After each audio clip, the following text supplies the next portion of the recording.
बड़ी सफलता मिली है। हमारे सुरक्षा बल के जवानों ने नारायणपुर के अबुझमाड़ इलाके में गोलीबारी में 27 कुख्यात नक्सली न्यूट्रलाइज किए हैं। नक्सल आंदोलन की रीढ़ कहा जाने वाला माओवादी का महासचिव और पुलिस ब्यूरो का सदस्य बसवा राजू उर्फ गगन्ना इस कार्रवाई में ढेर किया गया है। इसकी गिनती माओवादियों में नंबर 1 के रूप में होती थी।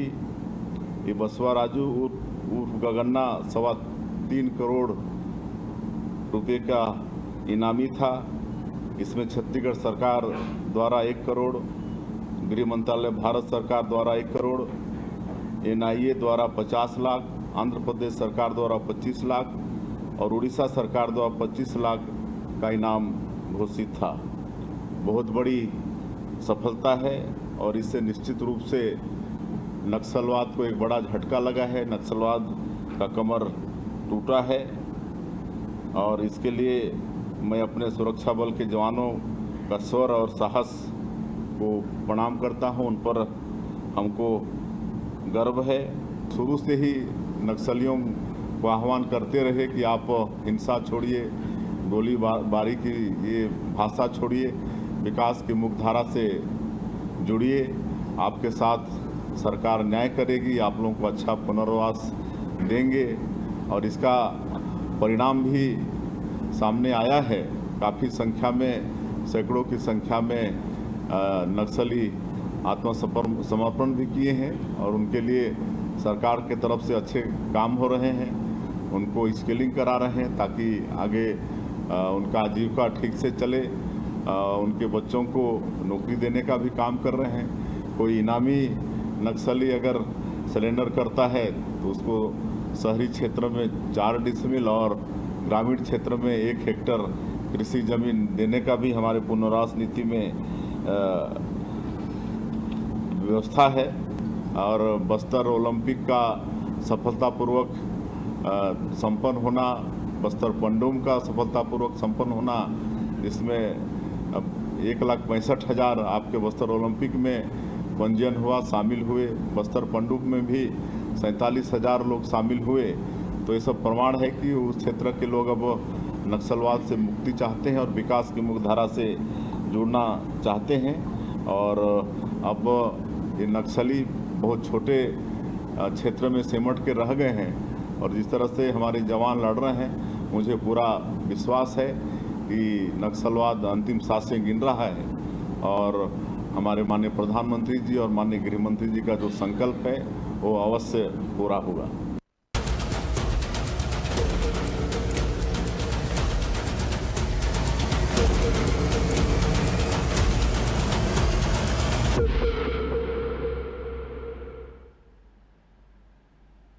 नमस्कार, मैं मोहन तिवारी। आज के मुद्दे में आपका स्वागत है और आज का मुद्दा हमारा आधारित है छत्तीसगढ़ के उस बड़े दंश पर जो कि नक्सलवाद के रूप में हम पिछले 40 सालों से देखते सुनते आए हैं। लेकिन अब इस नक्सलवाद की रुखसती का समय आ गया है और लगातार अभियानों से ये साबित भी हो गया है कि नक्सलवाद अब छत्तीसगढ़ से विदा ले लेगा। ऐसे में बड़े बड़े अभियानों के बाद आज मुख्यमंत्री ने जो बातें कही वो हमने आपको बताई और उससे एक बात साफ है कि नक्सलवाद को खत्म किया जाएगा, बस्तर को बदला जाएगा और बस्तर को संवारा जाएगा।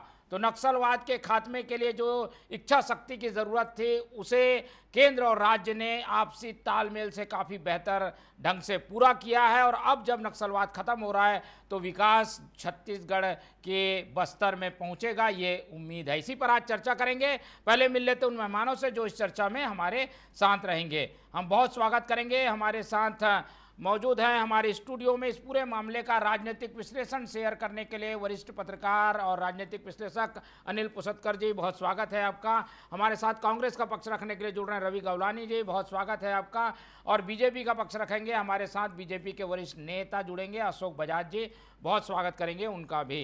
तो तीनों मेहमान हमारे साथ हैं और जैसा कि हमने बताया कि पिछले 2 दिन में परिस्थितियाँ काफ़ी हद तक बदल गई हैं और जो एक कल्ट बना हुआ था कि नक्सल वाद एक हवा है और नक्सलवादियों का एक बड़ा लीडर जो है वो पूरी जो ऑपरेशन है उसे संभालता है। लेकिन उस लीडर को भी मारने में जब सफलता मिल गई है तो नक्सलियों के ताबूत में आखिरी किल गड़ गई है, ऐसा कहा जाता है। और इसीलिए अब नक्सलवाद को पीछे छोड़कर विकास की बातें कही जा रही हैं। लेकिन इस दावे में कितनी सच्चाई है, कितनी बड़ी आगे चुनौती है और क्या नक्सलवाद खत्म ही हो गया है, इन सब मुद्दों पर एक एक करके राय लेते हैं। और सबसे पहले हम अनिल जी से ही समझने की कोशिश करेंगे, क्योंकि नक्सलवाद को उन्होंने करीब से देखा है और ऐसे दावे कई बार सुने हैं। अब क्या नई परिस्थिति है और इन दावों पर उनका क्या कहना है, सुनते हैं पुसतकर जी को। जी देखिए मोहन, नक्सलवाद पहले जहाँ से शुरू हुआ, नक्सलवाड़ी से, एक समय ऐसा आया नक्सलवाद ख़त्म हो गया। फिर नक्सलवाद ने दोबारा सर उठाया, बस्तर के साथ बिहार में भी थे, एमसीसी जो थी उनकी, बिहार, झारखंड और हमारे जो सरगुजा क्षेत्र में भी उनका बड़ा प्रभाव था, बस्तर में तो थे ही थे। फिर से एक बार पनपने लगा और ऐसा लगा कि नक्सलवाद जो है एक अबूझ समस्या बन गई है। और उनका आतंक इस कदर था कि एक समय ये कहा जाता था कि बस्तर में समानांतर सत्ता है और नक्सलियों की सरकार वहाँ चलती है और नक्सलियों के ही सब सुनी जाती है। लेकिन आज की स्थिति में जो कुछ हो रहा है वो बहुत ही जो है सराहनीय है। सरकार ने जिस बड़ी मजबूती से जो कदम उठाए हैं, चाहे उसमें अमित शाह की जो घोषणा हो जो कि उन्होंने चुनाव के पहले करी थी कि हम छत्तीसगढ़ को मार्च 2026 तक नक्सल मुक्त कर देंगे, प्रधानमंत्री नरेंद्र मोदी की घोषणा हो कि हम छत्तीसगढ़ को नक्सलवाद से मुक्त कर देंगे। फिर विष्णुदेव सरकार जब बनी उसके बाद जिस तरह से पुलिस ने, फोर्सेस ने, कंबाइंड फोर्सेस ने, जितने भी जो डिफेंस के वहाँ पे जो फोर्सेस है, जो पैरामिलिट्री फोर्सेस है और ये सब जो लगे हुए हैं, DRDO भी हम उसमें गिनेंगे, उन्होंने जिस तरह से जो नक्सलियों के खिलाफ ऑपरेशंस चालू किए और जिस तरह से मोर्चा खोला, उसके बाद पहली बार ऐसा होने लगा कि डबल फिगर में नक्सली मारे जाने लगे। इसके पहले जो है डबल फिगर में हमारे जवान मारे जाते थे, लेकिन अब जो है स्थिति उल्टी हो गई है। और बसव राजू की जो को न्यूट्रलाइज किया है, बसव राजू देखिए हमारे छत्तीसगढ़ का नहीं है, वो आंध्र प्रदेश का है और वो कंट्रोल करता था उड़ीसा, तेलंगाना, आंध्रा और साथ साथ महाराष्ट्र। वो पुलिस ब्यूरो का मेंबर भी था, महासचिव भी था। वो एक बहुत बड़ा नक्सली था। उसका मारा जाना, आप मान के चलिए कि एक आपके टीम का कप्तान अगर आउट हो जाता है या स्टार प्लेयर अगर आउट हो जाता है तो जो टीम का मनोबल होता है, वही छत्तीसगढ़ में नक्सलवादियों की स्थिति है। और मुझे ऐसा लगता है सरकार अगर इसी तरह चलते रहेगी कि बंदूक का जवाब, गोली का जवाब गोली से, गोली का जवाब बोली से नहीं, गोली का जवाब गोली से दिया जाएगा। जो गृह मंत्री हैं हमारे छत्तीसगढ़ के, विजय शर्मा, वो भी साफ कह चुके हैं कि कोई अब समझौता वार्ता नहीं, कोई शांति वार्ता नहीं, सीधा आप आइए, सरेंडर करिए, नहीं तो आप अपने सफाई तैयार हुए। तो ये जो नीति है भाजपा सरकार की, इससे ऐसा लगता है कि नक्सलवाद को जो कॉर्नर कर दिया था अब वो उसे सफाया कर देंगे, ऐसा लगने लगा है।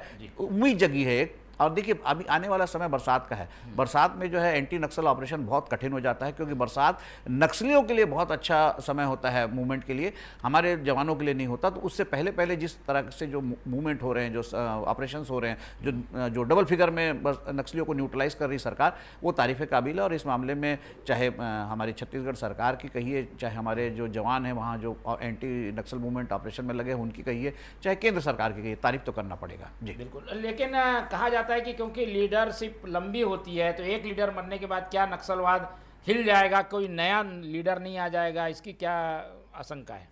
नहीं, देखिए ये बिल्कुल सही कहा आपने। एक समय जो है छत्तीसगढ़ को कोंडापल्ली सीतारमैया कंट्रोल करते थे, उसके बाद फिर उन्हीं के जो है उनके और वो मुपला लक्ष्मण राव, जो M लक्ष्मण राव है, उनके बीच में कुछ विवाद हुआ, कुछ डिस्प्यूट हुआ, बाद में M लक्ष्मण राव कंट्रोल करने लगे, फिर एक के बाद एक नक्सली आते रहते। लेकिन देखिए आज इतने सालों से जो दशकों से जो हमारे छत्तीसगढ़ का बस्तर जो नक्सलवाद का दंश झेल रहा है, आप मुझे बताइए बस्तर का कब कोई लीडर रहा हो? बस्तर का लीडर कभी नहीं रहा। जो नक्सलवाद है बस्तर में वो कंट्रोल होता रहा आंध्रा से, और आंध्र प्रदेश के लोग ही आकर यहाँ पर रिक्रूटमेंट करते थे।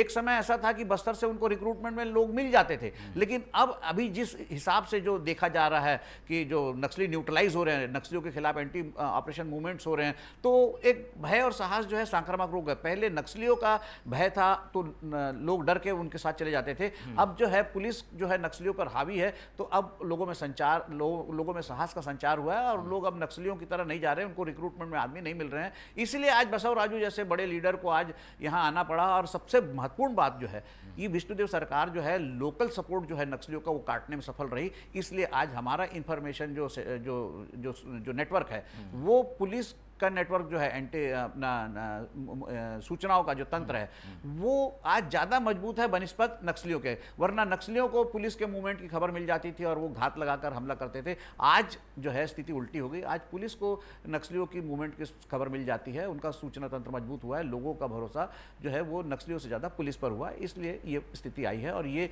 बहुत बेहतर स्थिति है। जी ठीक है, और हम भी यही चाहते हैं कि भाई नक्सलवाद यहाँ से रुखसत हो और इसके लिए हर व्यक्ति आशान्वित भी है, पर ये चुनौती के बाद चुनौती शुरू होती है कि बस्तर को फिर से वैसा ना छोड़ दिया जाए कि फिर से कोई लाल आतंक पनप जाए, और ये चुनौती सरकार के सामने है। इसलिए बजाज जी से समझने की कोशिश करते हैं। आज मुख्यमंत्री जी ने प्रेस कॉन्फ्रेंस लेकर एक तरीके से बता दिया कि अब तो नक्सलवाद खत्म, लेकिन विकास का नया अध्याय शुरू होगा। ये कितने जल्दी होगा और कैसे आप लोग विकास करेंगे कि भाई कोई ऐसा असंतोष भी ना हो जाए कि नया नक्सलवाद पैदा हो जाए? बजाज जी। तिवारी जी, बस्तर में बहुत तेजी से छत्तीसगढ़ सरकार और केंद्र सरकार के संयुक्त प्रयास से नक्सलवाद का खात्मा हो रहा है, और जिस ढंग से माननीय हमारे अनिल भाई बता रहे थे कि थोक के भाव में नक्सली मारे गए, पहली बार हो रहा है और ये दृढ़ संकल्प का परिणाम है। हालांकि इसमें बाधा डालने की कोशिश की गई कि इस ऑपरेशन को कहीं ना कहीं प्रभावित करने के लिए अनेक प्रकार के राजनीतिक हथकंडे भी हुए, लेकिन भारतीय जनता पार्टी की सरकार ने पूरे संकल्प के साथ अपने कदम को आगे बढ़ाया और हम देख रहे हैं, चाहे करेकट्टा का जंगल हो, चाहे गरियाबंद के इलाके हो, चाहे नारायणपुर, बीजापुर, अबूझमाड़ का इलाका हो, आज नक्सल मुक्त होने के कगार पर है और बहुत जल्दी एक नई आबो हवा में बस्तर की जनता जो है हवा लेगी और गुजर बसर करेगी। छत्तीसगढ़ सरकार ने जो पूरे प्रदेश के विकास का बीड़ा उठाया है, माननीय विष्णुदेव जी सरकार ने जो बीड़ा उठाया है विकास का, उससे बस्तर भी अछूता नहीं रहेगा। बस्तर का समुचित ध्यान दिया जाएगा, सड़कों का, पेयजल का, शिक्षा का, स्वास्थ्य का, सारे विकास अब तेजी से होंगे। नक्सल विचारधारा को खत्म करने के लिए भी एक अलग मूवमेंट चलाने की जरूरत पड़ेगी आने वाले समय में, क्योंकि नक्सलवादी तो खत्म हो जाएंगे, लेकिन इन्होंने जो एक विचारधारा का बीजारोपण किया है उसका भी खात्मा आने वाले समय में करना पड़ेगा, और ये भी हमारे लिए, सरकार के लिए एक बहुत बड़ा काम होगा। बिल्कुल, और यही आत्मविश्वास बताता है कि भाई बस्तर को हम ऐसे छोड़ नहीं सकते। जब नक्सलवादी यहाँ से जाएंगे या ख़त्म हो जाएंगे तो विकास के लिए एक प्लान बनाकर काम करने की ज़रूरत होगी, लेकिन इस प्लान में ऐसी चीज़ों को भी ध्यान रखना होगा जो कि ग्रामीणों का विरोध ना हो और ग्रामीण उसमें समाहित हो सकें। रवि गौलानी जी से टिप्पणी ले लेते हैं। आज ही दीपक बैज बस्तर गए हैं और वहाँ जिस ढंग से वो प्रदर्शन कर रहे हैं उसमें औद्योगिकीकरण जो आने वाला है उसको उन्होंने एक मुद्दा बनाया है। क्या ये नक्सलवाद खत्म हो जाएगा तो ये एक नया मुद्दा खड़ा हो जाएगा जो कि विकास की राह में रोड़ा भी हो सकता है कि भाई कांग्रेस क्या चाहती है, किस तरीके का विकास चाहती है बस्तर से? देखिए, अच्छा प्रश्न आपने रेस किया मोहन जी। सर्वप्रथम तो मैं ये कहना चाहता हूं कि अगर हमारे प्रदेश से और अगर बड़े स्तर पर बात करें कि हमारे देश से अगर नक्सलवाद खत्म होता है तो मैं समझता हूँ ये स्वागत योग्य बात है। इसमें कोई भी पार्टी हो, वो चाहे कांग्रेस हो, बीजेपी हो या कोई भी दल हो, इसमें राजनीति नहीं करेगा। हम सब चाहते हैं कि नक्सलवाद खत्म होना चाहिए। नक्सलवाद का मामला हो या आतंकवादियों का मामला हो, इस दो विषयों के ऊपर को सब पार्टी का स्टैंड एक ही चीज है कि हम मिलकर साथ में खड़े हैं और ये नक्सलवाद और ये चीजें हमारे देश से, प्रदेश से खत्म होनी चाहिए। लेकिन जब ये बात निकल करके आ रही है कि वहां सब एकदम शांति हो जाएगी और बहुत अच्छे से हमारे बस्तर क्षेत्र आगे बढ़ेगा, तो ये बात भी सुनिश्चित करनी होगी मोहन जी कि वहां पर अननेसेसरीली का इंडस्ट्रियलाइजेशन इतना ज्यादा ना बढ़ जाए कि उस एरिया को अगर आप बात करेंगे तो वो पूरा फॉरेस्ट एरिया है, तो फॉरेस्ट प्रिजर्व्ड रहे वहाँ की जो हमारी उपज है वो सही तरीके से होती रहे, खेती किसानी अच्छे से चलती रहे, और ग्रामीण क्षेत्र में रह रहे आदिवासी भाई बहनों का बहुत प्रॉपर टेक केयर रहे, और अननेसेसरली उनकी जमीनें हड़पी ना जाए। ऐसा पूर्व में भी देखा गया है कि आदिवासियों की जमीन जो है वो ले ली गई, बाद में वहां पर कोई काम भी नहीं हुआ, जमीन भी ले ली गई, उनको मुआवजा भी नहीं मिला। वो सारी चीजों को उनको वापस देने का काम कांग्रेस पार्टी ने किया था। और अगर कांग्रेस पार्टी ये कह रही है कि वहां के लोकल लोगों का हित रखा जाए, तो मैं नहीं समझता कि भारतीय जनता पार्टी को भी इसमें कोई आपत्ति होगी।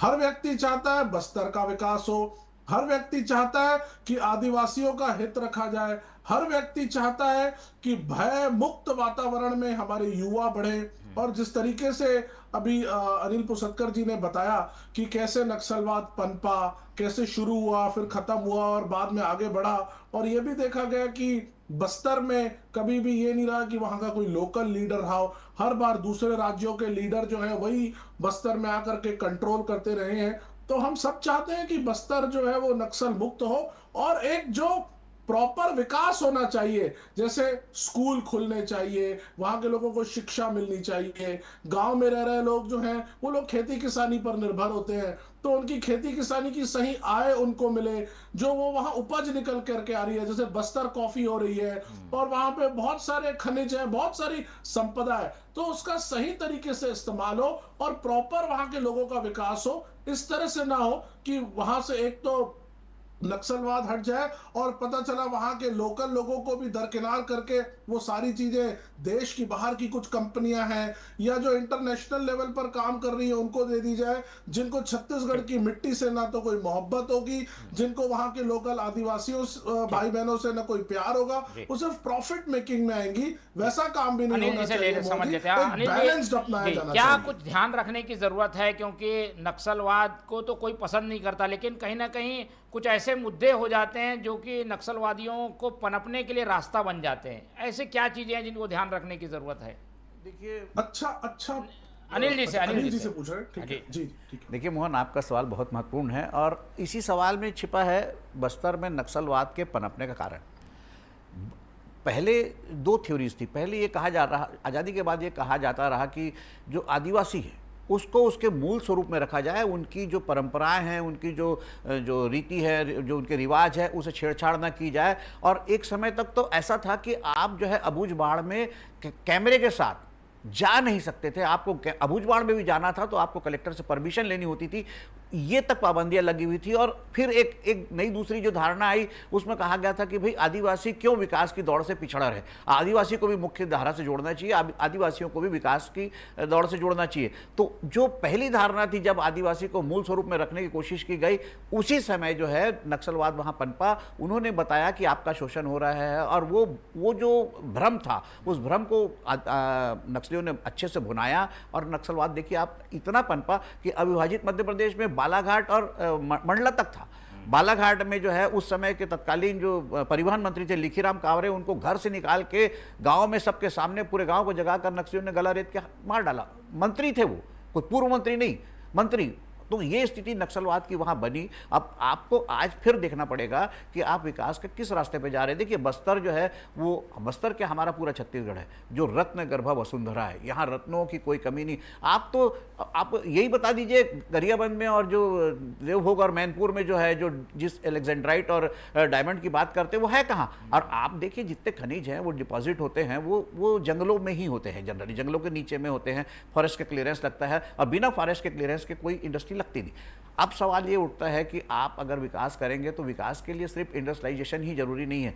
आज से पता नहीं कितने सालों से जो है एनएमडीसी से जो है रेल लाइन से जो है लोहा जो है जापान जा रहा है, या उसके पहले क्या गुजरात एस्सार नहीं आई, क्या टाटा नहीं आया, क्या नगरनार में भी तो प्लांट लगना ही था।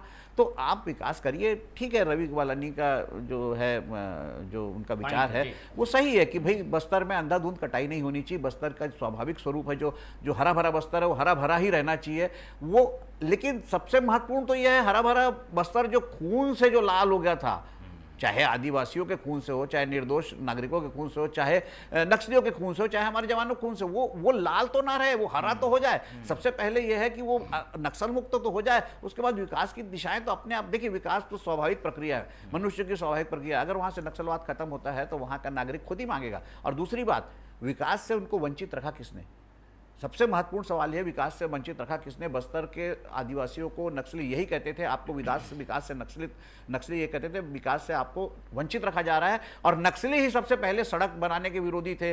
गांवों में जो है प्राइमरी हेल्थ सेंटर या प्राइमरी स्कूल या जो दूसरी भी आंगनबाड़ी की जो बिल्डिंग है, वो पक्के स्ट्रक्चर बनने नहीं देते थे। उनका उद्देश्य ये था कि अगर ये बने तो जो गश्त करते हुए जवान, उनको रात्रि विश्राम के लिए जगह मिल जाएगी, इसलिए उसको तोड़ देते थे। सड़क को इसलिए उड़ा देते थे कि जो पुलिस जो है वहां पर उनको आने का रास्ता ना मिल जाए, उनके जो उसका जो मूवमेंट है वो बहुत आसान ना हो जाए, इसलिए सड़क उड़ा देते थे। तो सारी चीजों से वंचित नक्सलियों ने रखा, और नक्सली ही उनको बताते रहे कि आप शोषण से, आपका शोषण किया जा रहा है। लेकिन आज स्थिति उल्टी हुई है। आदिवासी जो है, उनके बच्चे सड़क पे शहर में आ गए हैं, पढ़ रहे हैं, लिख रहे हैं, वो इस चीज को समझ रहे हैं कि उनका शोषण नहीं हो रहा है, शोषण के बहाने उनको हथियार बनाकर दूसरे काम किए जा रहे हैं। तो अब वो इस चीज को समझ चुके हैं। वहां बस्तर में विकास जा चुका है, ऐसा नहीं सड़कें नहीं बनी, आप तो कई बार जा चुके हो, फील्ड रिपोर्टिंग कर चुके हो। आज की वहां की सड़कें जो है दूसरे शहरी इलाकों की सड़कों को मात दे देती है। तो ऐसी स्थिति में विकास नहीं होगा, ये सोचना बेकार है। और दूसरी बात, पहले से ये सोच लेना कि ये होगा, ये होगा, ये होगा, और उस आशंका, तमाम आशंकाओं के चलते अगर विकास ना हो तो फिर वो दुर्भाग्यजनक है। ठीक है, तो हर चीज़ में आशंका करना भी उचित नहीं है, लेकिन एक भरोसा ले लेते हैं बजाज जी।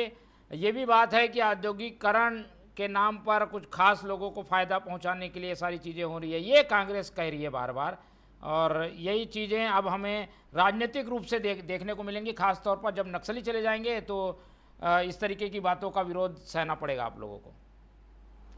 देखिए तिवारी जी, कांग्रेस जिस प्रकार से आज आंदोलन कर रही है और नए औद्योगिकरण की बात जब चल रही है, ये तो औद्योगिकरण तो विकास का प्रतीक है।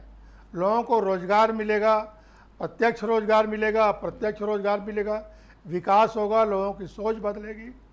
असली बात यह है कि बस्तर में की जो मौलिकता है, उनकी जो मूल संस्कृति है, उनकी बोली भाषा, रीति रिवाज और परंपराएं हैं, वो नष्ट हो रही हैं धर्मांतरण से। ये आने वाले समय में जितने हमारे नक्सली समस्या है, उसके उन्मूलन के बाद धर्मांतरण के खिलाफ जंगी लड़ाई लड़नी पड़ेगी, और उसके लिए कांग्रेस को मैदान में आना चाहिए। इनके राज में जिस ढंग से धर्मांतरण हुआ, और आज जो धर्मांतरित लोग हैं और जो मूल लोग हैं, उनके बीच जो संघर्ष की स्थिति गांव-गांव में बन गई है, टोले-टोले में बन गई है, पारा-पारा में जो विवाद की स्थिति निर्मित हो गई है, चाहे छठी हो, चाहे मरनी हो, चाहे अंतिम संस्कार का काम हो, हर जगह हर बात पर गांव-गांव में विवाद की स्थिति बन गई है। परिवार में ये स्थिति बन गई है। ये मूल समस्या रहेगी, और इस मूल समस्या को निपटाने के लिए धर्मांतरण पर रोक लगाना पड़ेगा। इसके लिए कांग्रेस, भाजपा, सब दलों को मिलकर एक संयुक्त प्रयास करके धर्मांतरण को रोकना होगा। तभी जाके बस्तर की मूल संस्कृति बचेगी, परंपराएं बचेंगी, और उनकी जो वेशभूषा है, रीति रिवाज है, खान पान है, इसको कैसे संरक्षित रखा जाए, इसके बारे में पूरे समाज को चिंता करनी पड़ेगी। बिल्कुल, और इस चिंता में सबकी चिंता शामिल है। एक बार रवि जी की ओर और रुख कर लेते हैं। वैसे तो ये पूरे प्रदेश की इच्छा है कि भाई नक्सलवाद तो खत्म हो, और वो खत्म भी हो रहा है, पर क्या राजनीतिक एजेंडे के तहत इस तरीके की चीज़ों में कांग्रेस अपना चाह कर भी समर्थन नहीं दे पा रही है? क्या ऐसी भी स्थिति है क्या कि भाई अच्छी चीज़ हो रही है तो उसकी तारीफ भी होनी चाहिए? देखिए मोहन जी, कौन बुराई कर रहा है? कल अगर आप हमारे प्रदेश अध्यक्ष जी का बयान सुनेंगे तो उन्होंने कहा कि अगर नक्सली मरे हैं तो स्वागत करते हैं। तो उन्होंने तो इस बात का स्वागत किया है, और अगर प्रदेश अध्यक्ष जी ने स्वागत किया है तो मैं नहीं समझता उसके बाद कोई इस पर शंका या किसी को कोई डाउट होना चाहिए, पहली बात। दूसरी बात मोहन जी, आपको मैं थोड़ा सा दूर लिए चलता हूं। अमेरिका में और ब्राजील के बीच में एक फॉरेस्ट है जिसको हम सब जानते हैं, अमेज़न रेन फॉरेस्ट के नाम से। पूरी दुनिया में जो बारिश होती है उसका बहुत बड़ा कारण अमेजॉन रेन फॉरेस्ट है। अमेरिका ने बहुत तरक्की की, बहुत डेवलपमेंट किया, विकास किया, ब्राजील ने भी किया, लेकिन इन दोनों कंट्रीज ने कभी भी अमेजॉन रेन फॉरेस्ट को छेड़ा नहीं। वहां की जीव जंतु को, वहां पे जिस तरीके से डेवलपमेंट है, जो हरी भरी जो वहां जगह है, उसको छेड़ा नहीं। क्यों? क्योंकि हमें जीना भी है, हमें ऑक्सीजन भी चाहिए। तो ऐसे कई सारी जगहों को हम रिजर्व छोड़ देते हैं। मध्य प्रदेश, छत्तीसगढ़ की अगर आप जॉइंट बात करेंगे तो हमारे प्रदेश में बहुत सारे फॉरेस्ट हैं जो बाकी प्रदेशों में नहीं है। और छत्तीसगढ़ की अगर आप बात करेंगे तो 42% से ज्यादा जमीन हमारी आप फॉरेस्ट चाहते है। वन ना और वही कटे और कारण है, विकास हो, पेड़ पौधे जी? ना कटे, जंगल बचा रहे, यही चाहते हैं आप? हम यही चाह रहे हैं कि जो लोकल चीजें हैं, ठीक। जो फॉरेस्ट है, उसका रिजर्वेशन होना चाहिए।